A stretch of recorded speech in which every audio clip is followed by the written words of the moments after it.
Developing story po, sumuko ngayong gabi si dating Senador Bong Revilla na pinaaresto ng Sandigan Bayan kaugnay sa flood control scandal. Sa Facebook Live ngayong gabi, iginit ni Revilla na inosente siya. May live report si EJ Gomez. EJ.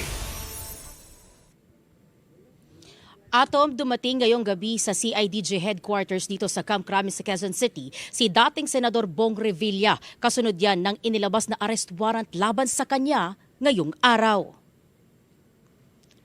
9:57 p.m. namataan natin ang pagdating ni Revilla.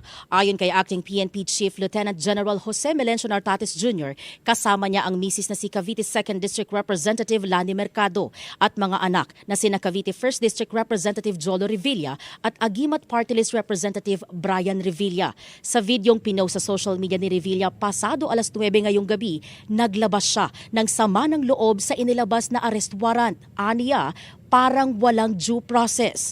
Iginiit niya ring inosente siya at nananawagan ng panalangin. Pakinggan natin ang kanyang pahayag.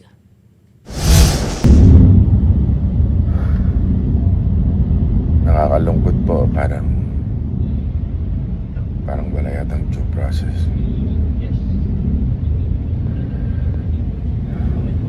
Pero ganun pa man, haharapin ko to ng walang takot. At alam kong hindi ako papabayaan ng Diyos dahil wala po akong kasalanan dito. Pumunta dito sa Camp Crame together with his wife, tapos yung mga anak niya, then para mag-surrender. So nag-surrender sila, sumuko. Surrender sila. Oo.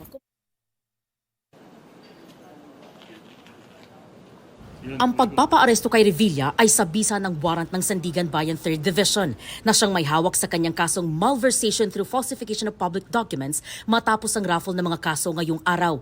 Non-bailable ang kaso. Co-accused ni Revilla ang mga dating opisyal at kawani ng DPWH Bulacan 1st District Engineering Office na sina Bryce Hernandez, JP Mendoza, RJ Dumasig, Emelita Huat, Juanita Mendoza at Christine Pineda. Naglabas na rin ng whole departure order laban sa 7. 4th Division naman ang hawak ng kasong graft laban kay Revilla. Inakusahan silang nagsabwatan para ilabas ang pondong pampagawa ng flood control project sa Purok 5 Barangay Bunsuran sa Pandi, Bulacan. Walang naitayong proyekto ng inspeksyonin ng lugar. Ayon sa ombudsman, nameke umano ng accomplishment report at billing document para sa paglalabas ng pera. Idinawit pa noon ni dating DPWH Undersecretary Roberto Bernardo si Revilla ng pangungumisyon ng 25% sa mga proyekto at hinatiran pangaraw si Revilla ng 125 million pesos na kickback sa bahay ng dating senador sa Cavite.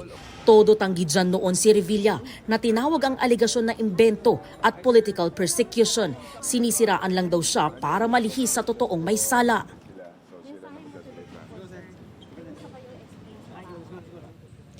Atom, kanina ay merong mga barikada dito sa may kalsada nitong harap ng PNP CIDG pero inalis yan kanina ang pasado alas 10. Pagdating naman ng 10:30 p.m. ay meron tayong nakita nga pumasok na van na may laman na bed frame at kutsyon. Wala pang kumpirmasyon yan na i-confirm pa natin sa PNP CIDG pero posible na dito magpalipas ng gabi si dating Senador Bong Revilla. Yan muna ang latest mula rito sa Quezon City. Balik sa iyo, Atom. Maraming salamat, EJ Gomez.